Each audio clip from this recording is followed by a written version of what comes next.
Hai Sobat YouTube, selamat datang dan selamat datang kembali di channel Kartiwa TKH.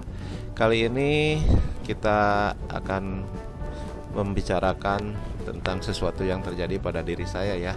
Pada waktu lalu saya divonis oleh dokter yaitu menderita penyakit hidronefrosis.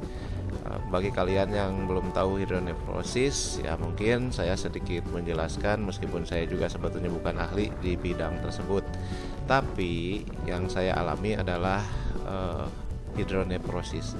Oke, kalau melihat tata bahasa ya, hidro itu sama dengan air, nefro itu bagian dari ginjal. Nah, jadi kalau misalnya kita menyebutkan hidronefrosis, itu kemungkinan besar adanya penumpukan cairan di ginjal. Mungkin seperti itu ya, menurut saya.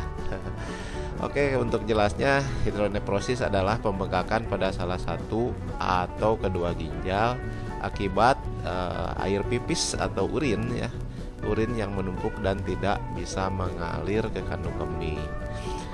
Kondisi ini dapat dialami oleh semua orang ya Sobat YouTube, dari segala kelompok usia. Bahkan janin pun bisa terkena, yaitu yang disebut hidronefrosis antenatal.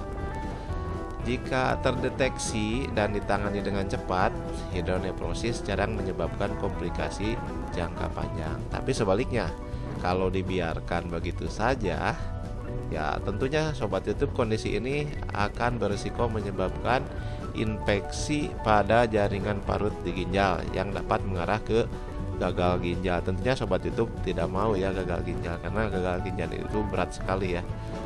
Kita harus mengganti dengan ginjal buatan dan melalui mesin, dan itu merepotkan, dan berapa banyak biaya yang harus kita keluarkan kalau kita mengalami yang namanya gagal ginjal. Biasanya gagal ginjal orangnya ya rutin untuk cuci darah ya Sobat YouTube, semoga tidak dialami oleh kalian ya. Untuk itu kita lanjut ya pembahasan mengenai ini. Perhatikan, mudah-mudahan kalian tidak mengalami seperti apa yang saya rasakan. Oke, penanganan hidronefrosis ya bertujuan untuk mengatasi kondisi ya di mana yang menyebabkan aliran urin terlambat ya. Jadi itu harus menangani itu sih tujuannya. Jadi cepat-cepat harus dikeluarkan itu cairan yang menyumbat tersebut. Oke Sobat YouTube, kenapa sih ginjal bisa bengkak atau berisi cairan? Banyak penyebabnya ya. Yang penyebab pertama yaitu batu ginjal. Batu ginjal, nah seperti yang saya alami pada waktu lalu. Jadi ada batu yang mengganjal atau menyumbat di ureter. Oh, kalian tahu ureter? Ureter itu saluran ya dari ginjal ke kandung kemih.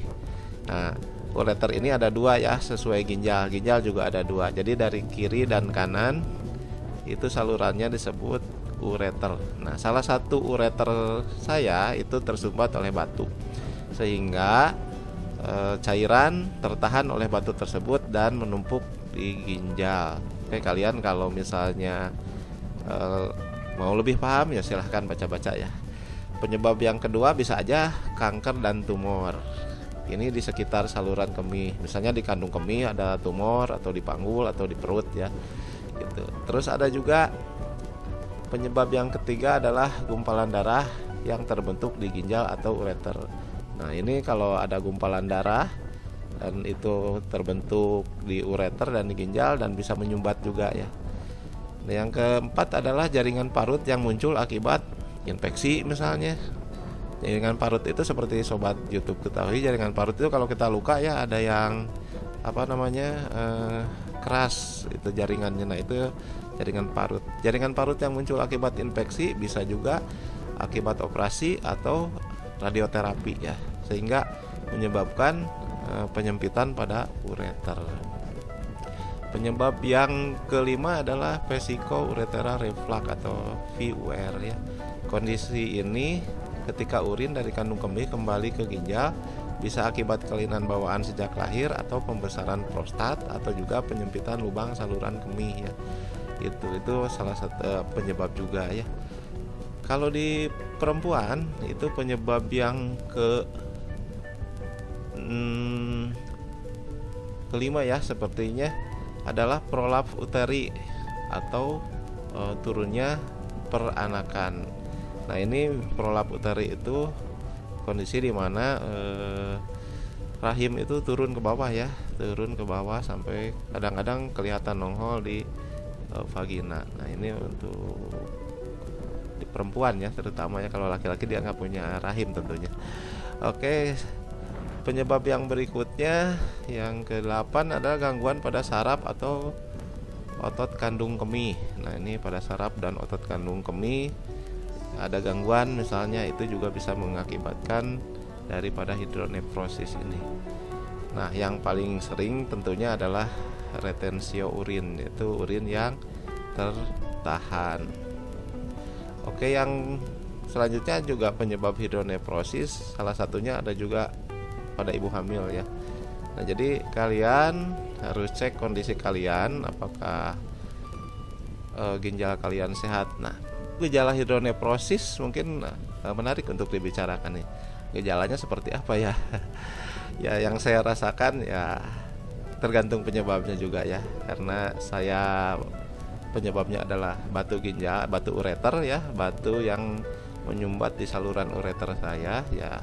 Tentunya kalau saya sih sakit pada bagian pinggang gitu, bagian pinggang menjalar ke depan, dan sakitnya seperti melilit-melilit gitu ya, bukan sakit seperti cenut-cenut tapi melilit ya, hilang timbul, kadang-kadang nyeri banget gitu, kadang-kadang hilang lagi, nyeri lagi, hilang lagi, seperti itu. Terus pada waktu koliknya itu nyerinya lumayan sehingga kita sangat nyeri ya, sehingga susah untuk bicara pun gitu karena saking nyerinya itu, disebut kolik ureter itu ya. Oke, pada gejala hidronefrosis yang umum biasanya gejalanya antara lain ya nyeri punggung, nyeri panggul, dan dapat menjalar ke perut bagian bawah atau selangkangan. Ada juga mual muntah. Nah, ini juga saya alami ya. Gejala berikutnya adalah mual muntah. Ketika sakit ya kita nggak bisa merasakan apalagi kecuali sakit yang berat dan perasaan pengen muntah gitu ya. Dan saya muntah beberapa kali ya waktu kemarin itu. Yang selanjutnya adalah nyeri saat buang air kecil. Nah, ini yang disebut dysuria ya. Ada juga pipisnya yang berikutnya adalah berdarah ya. Ini juga saya alami ya. Jadi pipisnya kencingnya berdarah gitu. Warna air kencing beda, agak sedikit mengandung darah sehingga warnanya agak berbeda ya, ke arah merah muda gitu ya. Selanjutnya adalah gejala hidronefrosis, kelelahan atau malaise. Malaise itu lemah ya, badan merasa lemah, lemes gitu. Yang berikutnya ya jarang buang air kecil, tentunya ini kalau sumbatannya memang total ya, jadi urinnya tentunya terhambat sehingga air kencingnya sedikit ya di kandung kemih.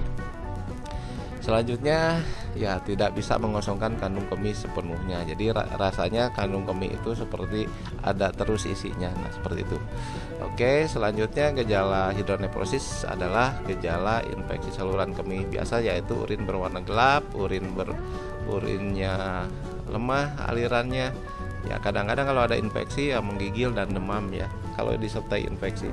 Atau ada rasa terbakar juga saat mengeluarkan urin. Oke, sobat YouTube, selanjutnya mungkin kapan kita harus segera berobat ya. Itu ketika kita mengalami gejala hidronefrosis ya, segera lakukan pemeriksaan ke dokter ya. Mungkin nanti dokter akan menanyakan riwayat kesehatanmu, dan juga nanti ada pemeriksaan khusus ya, pemeriksaan palpasi atau laba, terus diketuk ya, dan seperti itulah pemeriksaannya. Selain itu, pemeriksaan yang standar, lalu kita memerlukan pemeriksaan penunjang untuk kondisi hidronefrosis. Yang pertama adalah tes darah. Tes darah. Nah, ini fungsinya untuk mengetahui keadaan darah kita atau tes ginjal kita ya. Tes ginjal kita masih berfungsi dengan baik atau sudah ada penurunan fungsi ginjal.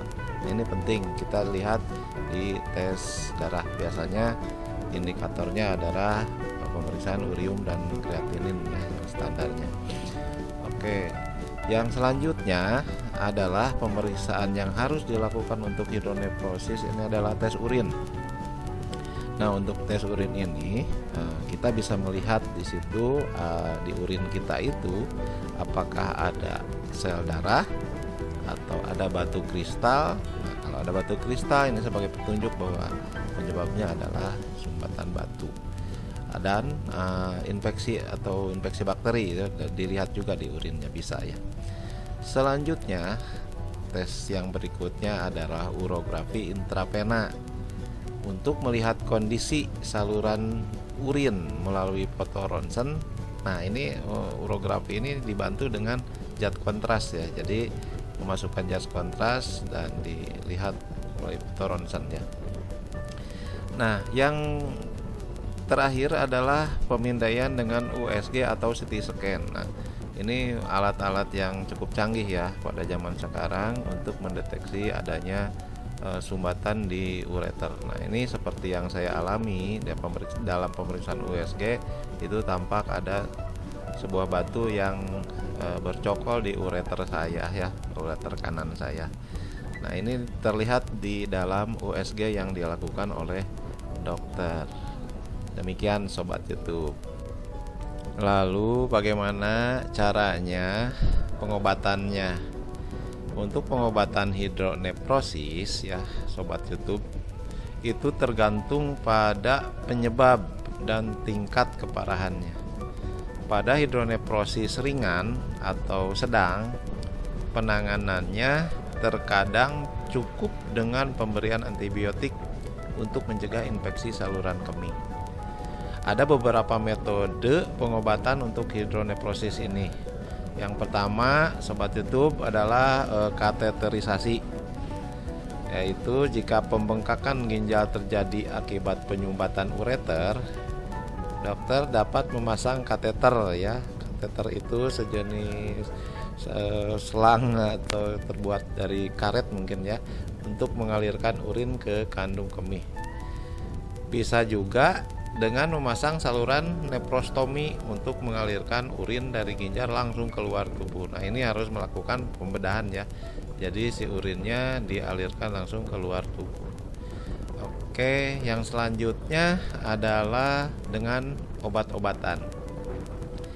Ya, dokter dapat memberikan obat antibiotik dan obat pereda nyeri untuk mengatasi nyeri akibat infeksi saluran kemih, misalnya radang ya. Prosedur berikutnya untuk pengobatan hidronefrosis adalah operasi ya. Operasi ini dilakukan untuk mengatasi hidronefrosis yang disebabkan oleh batu ginjal atau pembesaran prostat. Jadi kalau penyebabnya batu ginjal, dilakukanlah intervensi terhadap batu ginjalnya. Kalau penyebabnya adalah pembesaran prostat, berarti melakukan intervensi pada prostatnya. Oh ya Sobat YouTube, prostat itu adanya hanya di laki-laki ya. Lokasinya dia ada di dalam ya.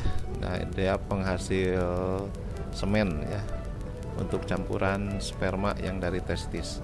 Nah, itu namanya prostat. Pada laki-laki semuanya mempunyai ini prostat. Kadang-kadang prostat ini membesar dan bisa menghalangi urin untuk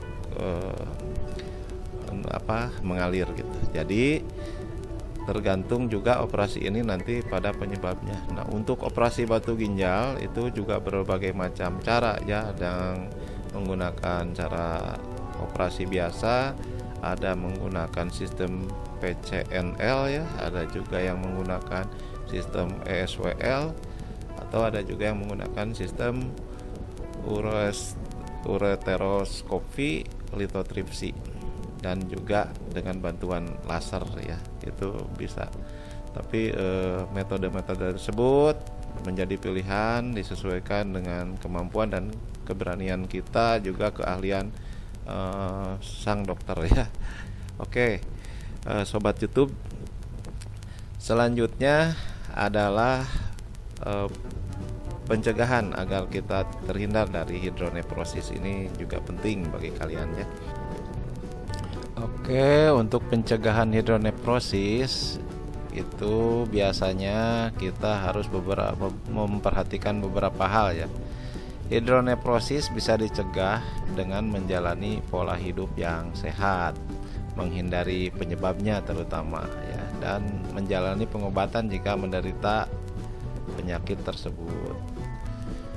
Pada orang yang memiliki riwayat batu ginjal, pencegahannya dapat dilakukan dengan menjalani diet untuk batu ginjal ya, menjaga cairan tubuh supaya tetap cukup, serta menghindari faktor risiko yang dapat menyebabkan kemunculan batu ginjal berulang. Nah, misalnya kita menghindari minuman-minuman yang berwarna keruh ya. Jadi usahakan air putih tiap hari dan sesuai kebutuhan tubuh ya. Ya, saya batasannya mungkin sekitar 2500 cc ya, sekitar 2,5 liter ya. Itu sobat YouTube. Oke sobat YouTube, sampai jumpa. Jaga kesehatan kalian. Jangan lupa subscribe bagi kalian yang belum subscribe ya, terutama. Dan saya harapkan kalian komen untuk meninggalkan jejak di situs ini. Silahkan komen, dan saya sangat berterima kasih sekali jika kalian mengambil manfaat dari video ini. Oke, terima kasih. Sampai jumpa. Dadah.